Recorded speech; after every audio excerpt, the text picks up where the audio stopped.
Hello everyone. तो मैं आप लोगों के सामने इस साल के बजट का प्रॉपर वे में एनालिसिस लेके आ रहा हूं। ठीक है।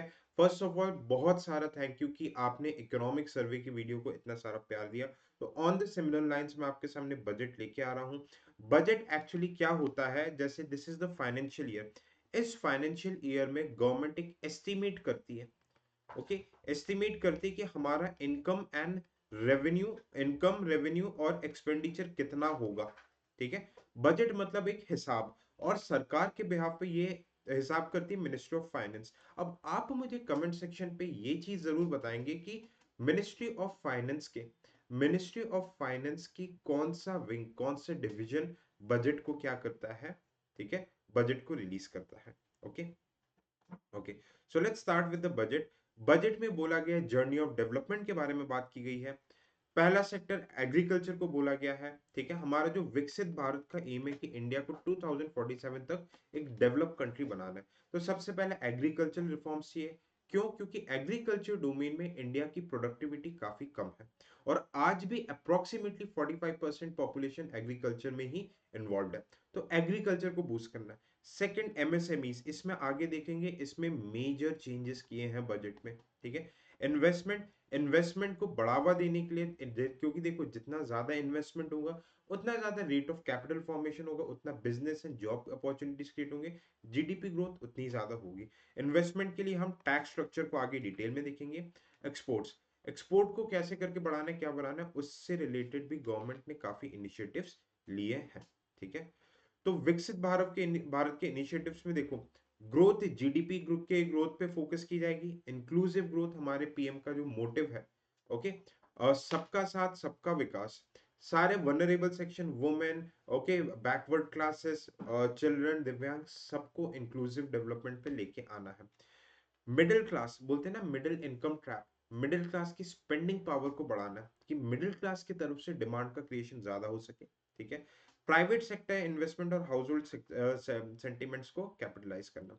अब देखो, सारे इन चीजों को डिस्कस करने के पहले पहले मैं मेजर पैरामीटर्स, जिसके लिए जहां से यूपीएससी के सबसे ज्यादा क्वेश्चंस आते हैं, उनको पहले मैं डिस्कस करता हूँ। मैं आपको सिर्फ वही काम की चीजें बताऊंगा जो कि आपके एग्जाम के लिए रेलिवेंट है। ओके। ओके। अब हम बात करेंगे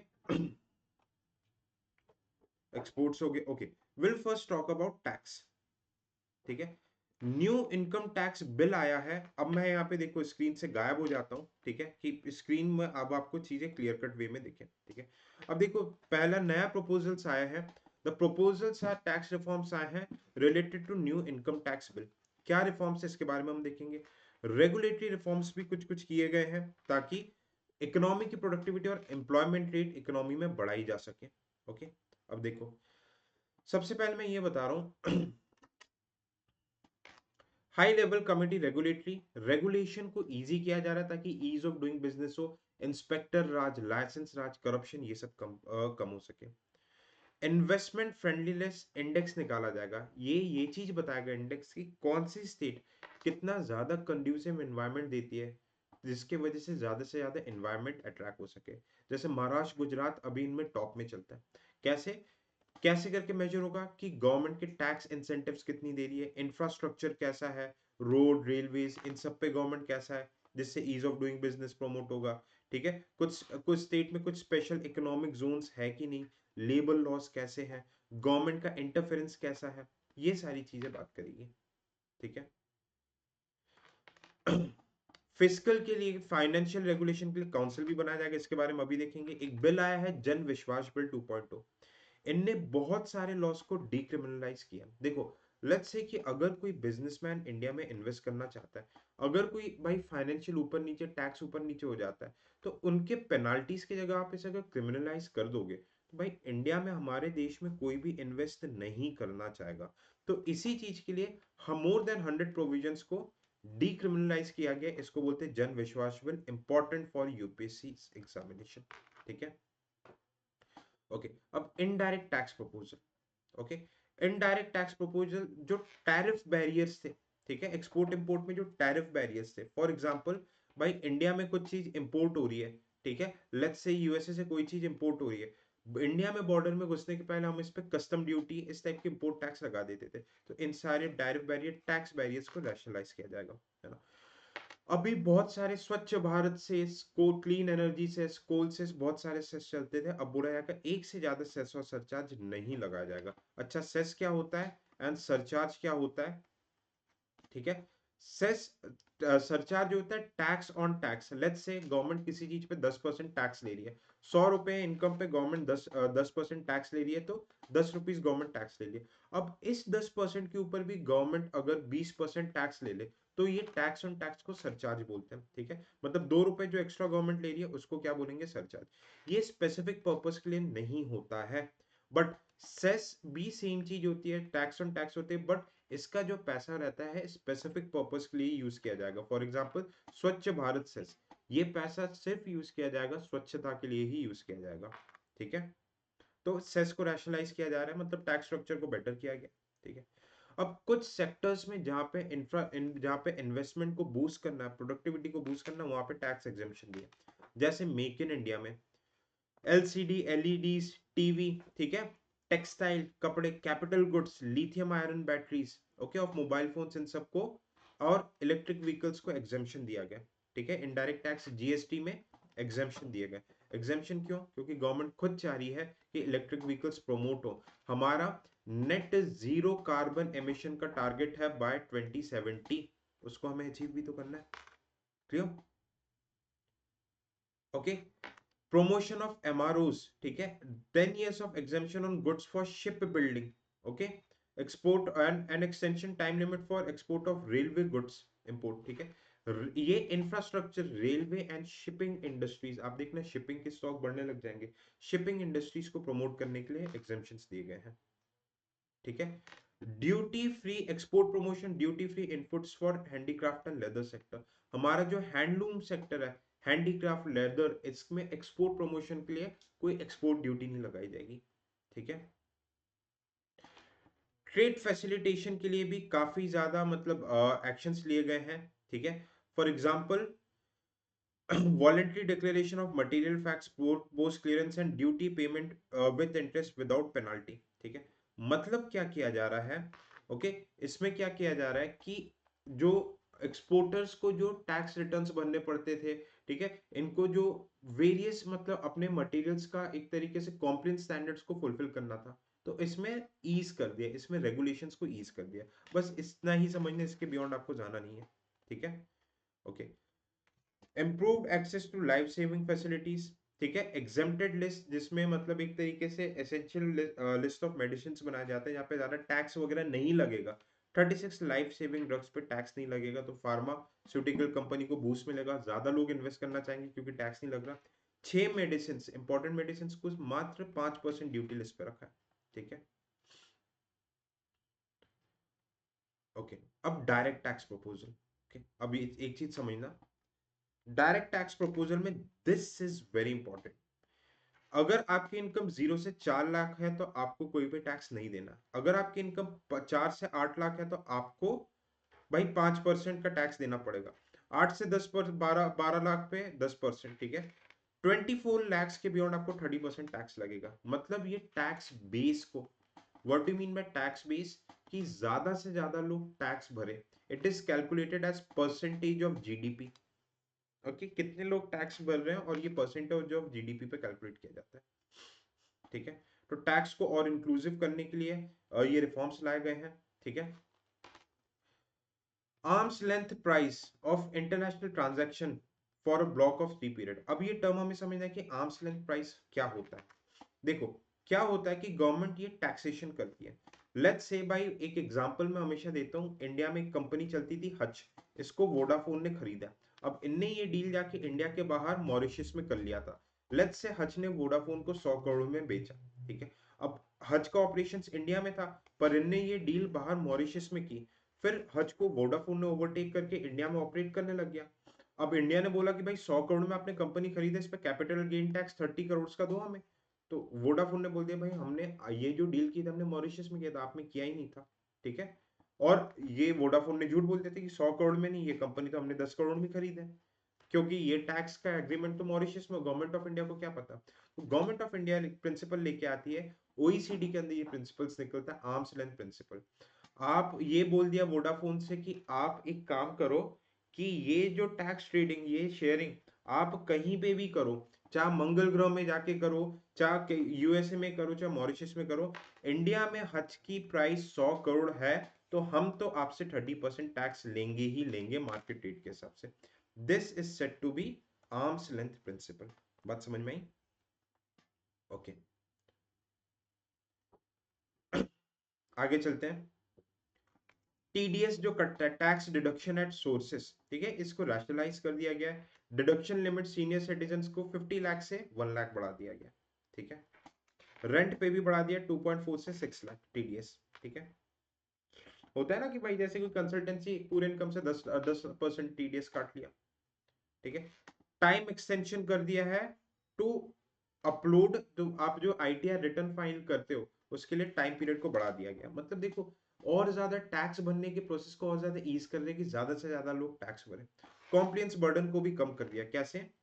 reduce compliance for small charitable trust institutions by increasing there period of registration. Period of registration 5 से 10 साल, 5 से बढ़ा के 10 साल कर दिया कि आप रजिस्टर कभी भी कर लो, पर रजिस्टर करो। Clear? Okay, employment and incentives क्या दिए गए हैं, ठीक है। Tax certainties for electronic manufacturing schemes दिए गए हैं। Inland vessels extension for incorporation of 5 years of startup. देखो, इसको आपको ध्यान देने की जरूरत नहीं, बस ये कुछ कुछ एग्जाम्पशंस दिए गए हैं, ठीक है। अब आपको याद ये रखना है, दिस इज वेरी इंपॉर्टेंट, ठीक है। सबसे ज्यादा पैसा, रुपीस सबसे ज्यादा कहां से आता है? आप यहां पे देखो, सबसे ज्यादा पैसा हम कमाते हैं बोरोइंग एंड अदर लाइबिलिटीज, मतलब लोन से हम सबसे ज्यादा पैसा ले रहे हैं, ठीक है। सेकंड, सबसे ज्यादा पैसा इनकम कहां से होती है सरकार की? इनकम टैक्स से। Third, GST. Fourth, corporate tax. ये आपको इंक्रीजिंग या डिक्रीजिंग ऑर्डर में आ जाएगा। इट इज द अभी तक का मोस्ट इंपॉर्टेंट स्लाइड। इसका स्क्रीन, मैं जो इसके पीडीएफ रहेगा, हाईलाइटेड पीडीएफ, मैं अपने सिविल सोल्जर के टेलीग्राम चैनल पे शेयर कर दूंगा। I will share this into the Telegram channel of Civil Soldier, ठीक है। बाकी आप ये देख सकते हो। अब सबसे ज्यादा हमारा खर्चा कहाँ पे होता है? ओके, भाई एक बात बताओ, आपकी सबसे ज्यादा इनकम लोन लेने से हो रही है, तो उसका इंटरेस्ट भरने पे सबसे ज्यादा खर्चा होगा ना। लॉजिकल सी बात है यार। ओके, नहीं देखो, इस पे सेकंड नंबर का खर्चा होता है इनकम पे, सब फर्स्ट सबसे ज्यादा खर्चा ये नीचे होता है। ये क्या होता है? ये जो state share of taxes and duties, जो सेंटर स्टेट के साथ टैक्स रेवेन्यू में शेयरिंग करती है, उसमें जो सबसे ज्यादा पैसा जाता है। It shows the cooperative federalism कि स्टेट सेंटर को प्रमोट करती है, ठीक है। सेकंड खर्चा इंटरेस्ट पेमेंट पे होता है। थर्ड, गवर्नमेंट का खर्चा होता है डिफेंस सब्सिडीज, कैपिटल आउटले, इन सब में खर्चा होता है। ओके, तो टॉप 3 आपको पता होना चाहिए। ओके, अब मैं रेसिप्ट्स की बात करूं। अब देखो, यहाँ पे बीई लिखा है एंड आरई लिखा है। क्या बीई एंड आरई का मतलब समझते हो? Do you understand the meaning of BE and RE? Okay, देखो मैं आपको बताता हूँ। बीई मतलब क्या रहता है, लेट्स से 2024 वर्ष है, बजट इंट्रोड्यूस हुआ, ठीक है। लेट्स से 2024 वर्ष में लास्ट ईयर में फरवरी में बजट स्पीच आया था, तो ये एक एस्टिमेट होता है। एस्टिमेट होता है कि भाई इस साल हमारा कितना खर्चा और कितना इनकम होगा। फिर ईयर एंड में क्या रहता है? आरई मतलब रियल एक्सपेंडिचर। ओके, रियल पूरा जो रहता है कि 2024 में हमारा एक्चुअली में कितना खर्चा हुआ। ये बी मतलब एस्टिमेट, आरई मतलब एक्चुअल। तो अभी जो बजट आता है, बजट में हमेशा एस्टिमेट ही आता है। 2025-26 का एस्टिमेट आएगा और इस साल के खत्म होते होते रियल पिक्चर आएगी। ओके, तो हमारा रेवेन्यू रिसिप्ट कितना आया था? ओके, रेवेन्यू रिसिप्ट क्या होता है? What is this revenue receipt? किसी भी फॉर्म का इनकम, अगर किसी भी फॉर्म का इनकम आ रहा है जिसमें एसेट एंड लाइबिलिटी क्रिएट नहीं हो रही है। ओके, ये देखो, थोड़ा सा मैं यहाँ पे बता देता हूँ आपको चीजें। Okay, I will explain the things to you. What do you mean by revenue account? ठीक है, जहां पे एसेट एंड लाइबिलिटी नहीं आ रही है। फॉर एग्जांपल, देखो, एसेट एंड लाइबिलिटी क्या हो गया, ये आपका हमेशा कैपिटल अकाउंट पे आता है। What do you mean bye asset and liability? Asset क्या होता है? जैसे गवर्नमेंट कोई इंफ्रास्ट्रक्चर बना लिया, आईटी पार्क बना रही है, रोड बना रही है, जो गवर्नमेंट को फ्यूचर में प्रॉफिट देगा, वो हो गया एसेट। लाइबिलिटी क्या होगी? जैसे गवर्नमेंट ने लोन लिया, तो ये गवर्नमेंट की लाइबिलिटी होगी कि उस लोन को वापस करना, तो ये लाइबिलिटी। अगर किसी भी फॉर्म में एसेट लाइबिलिटी नहीं आती है तो उसको हम रेवेन्यू अकाउंट बोलते हैं। एक्सटर्नल सेक्टर में हम इसे करंट अकाउंट बोलते हैं, वैसे जनरली हम इसे रेवेन्यू अकाउंट बोलते हैं, ठीक है। रेवेन्यू अकाउंट में क्या क्या आ जाता है रेवेन्यू इनकम में, जैसे कि आप कोई एक्सपोर्ट कर रहे हो, एक्सपोर्ट मतलब आपने कोई सामान दिया, आपके पास पैसा आ गया, आपकी इनकम हो गई। गवर्नमेंट जो टैक्स लेती है, भाई टैक्स बनना लाइबिलिटी नहीं है, गवर्नमेंट हमको सर्विसेज देती है, उसके बदले हम गवर्नमेंट को टैक्स देते हैं, इट्स एन एग्रीमेंट, कोई एसेट लाइबिलिटी नहीं है, ठीक है। गवर्नमेंट को जो प्रॉफिट अर्न होते हैं, जैसे पीएसयूज के थ्रू गवर्नमेंट अगर कहीं इन्वेस्टमेंट करती है, गवर्नमेंट जैसे श्रीलंका किसी दूसरे को लोन देती है, उस पर जो प्रॉफिट आता है वो रेवेन्यू पे आता है, ठीक है। बट हाँ, जो लोन दे रही है, लोन का अमाउंट आपके कैपिटल पे आएगा, ठीक है। तो देखो, रेवेन्यू रिसिप्ट हमारा बड़ा है, इस बार एस्टिमेट है कि बढ़ेगा, तो इट इज इंक्रीजिंग ऑर्डर पे।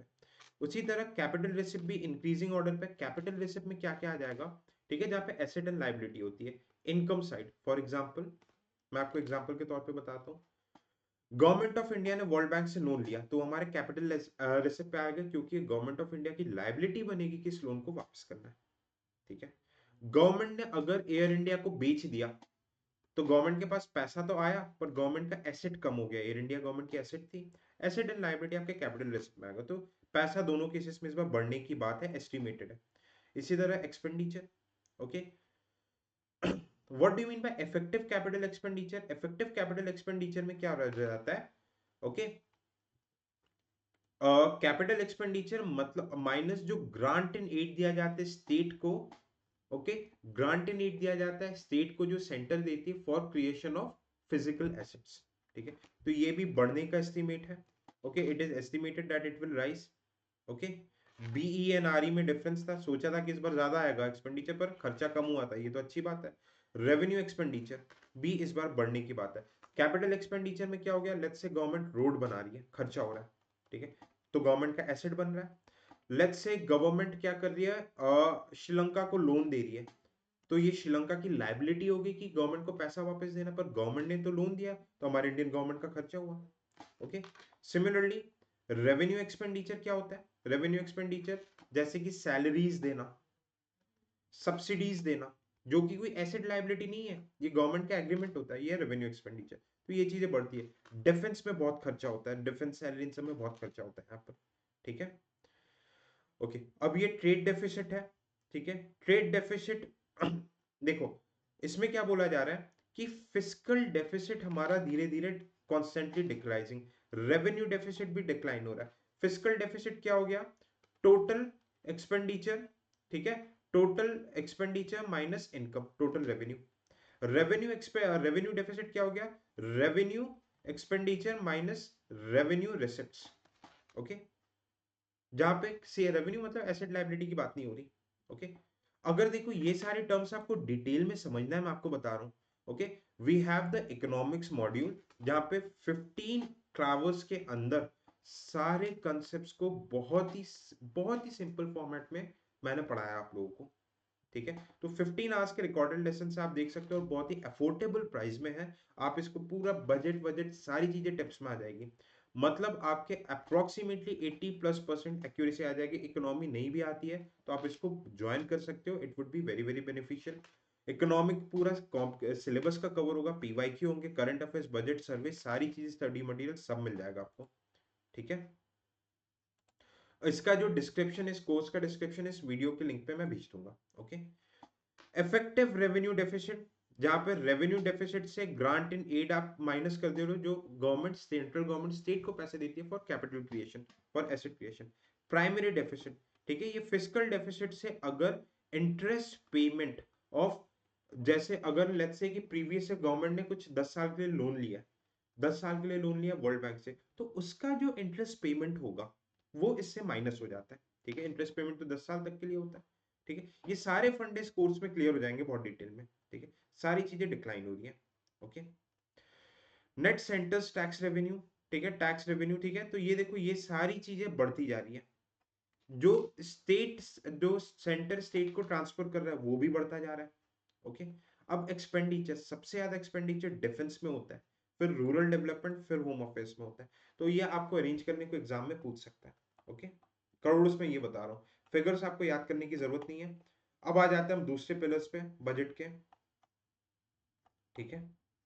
अब देखो, गवर्नमेंट का फोकस है रूरल इकोनॉमी एग्रीकल्चरल ग्रोथ के लिए, ठीक है। अब देखो यहाँ पे गवर्नमेंट की कुछ कुछ स्कीम्स है, फ्लैगशिप स्कीम्स के बारे में देखेंगे। Okay, what are the schemes?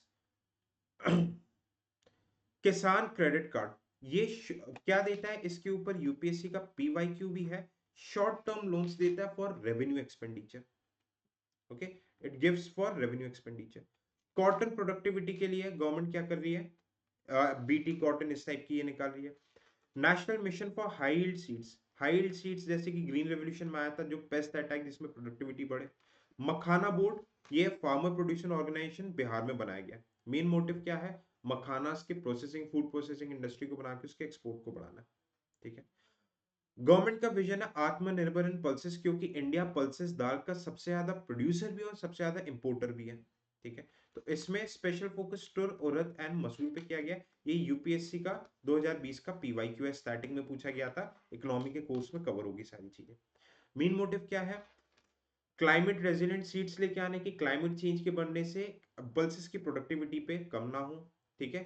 Genetic engineering के थ्रू प्रोटीन और प्रोडक्टिविटी को बढ़ाना है। और पोस्ट हार्वेस्ट स्टोरेज, जैसे दाल आपने स्टोर करके रखा, कई बार क्या रहता है कि गर्मी पड़ने से सड़ जाते हैं, तो क्या, तो इन सारी चीजों को सॉल्व करने के लिए बात की गई है। Okay,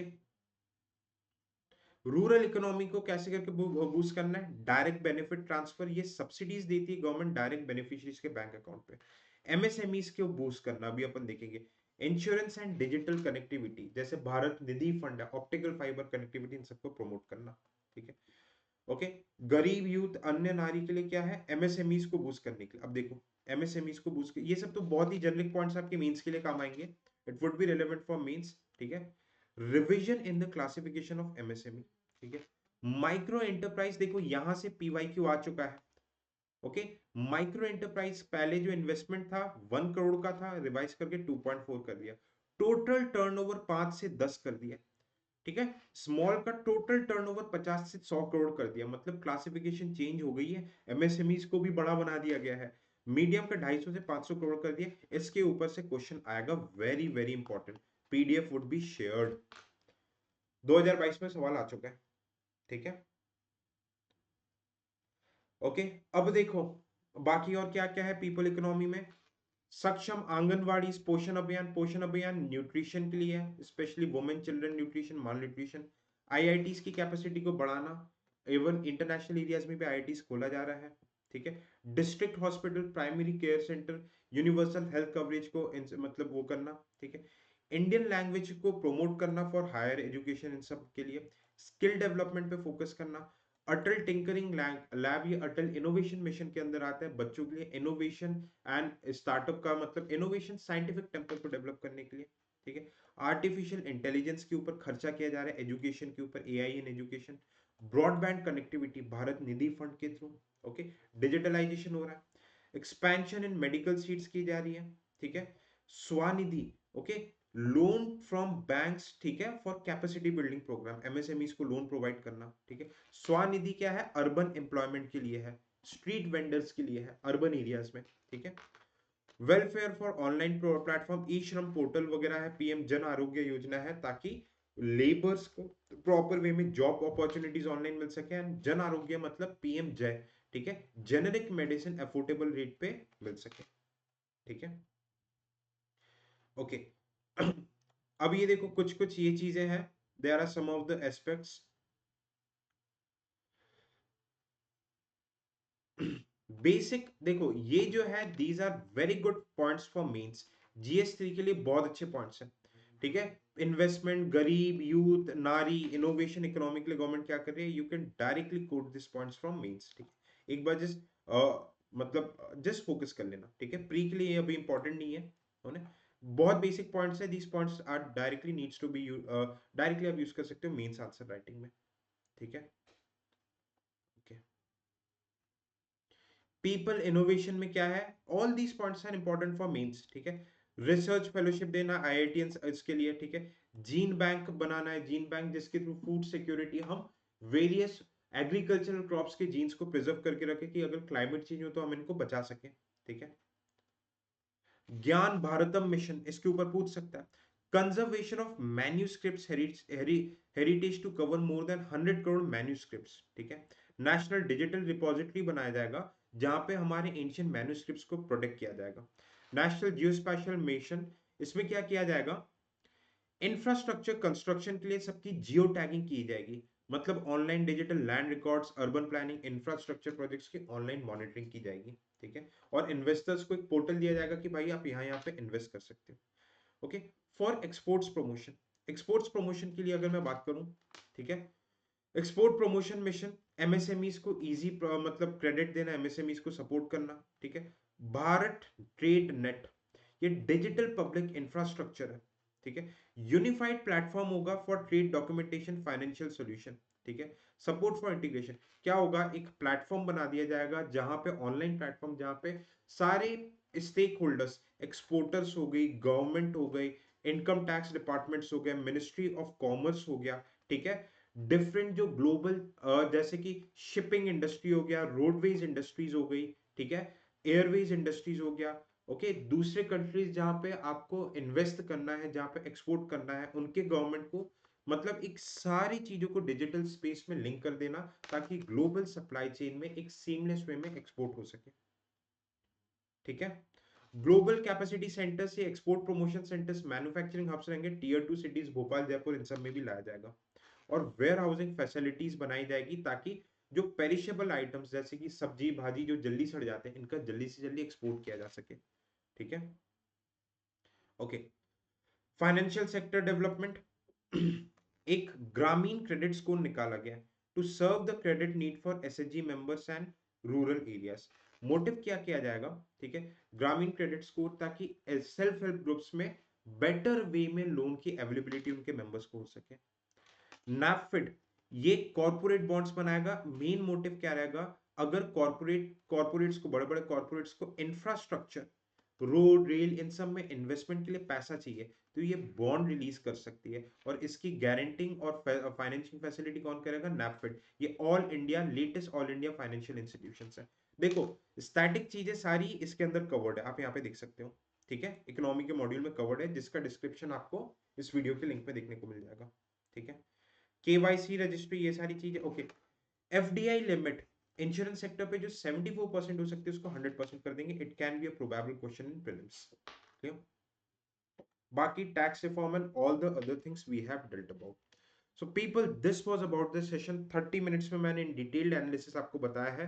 the PDF would be shared to you, okay, in the Telegram channel. Thank you so much, bye bye, take care and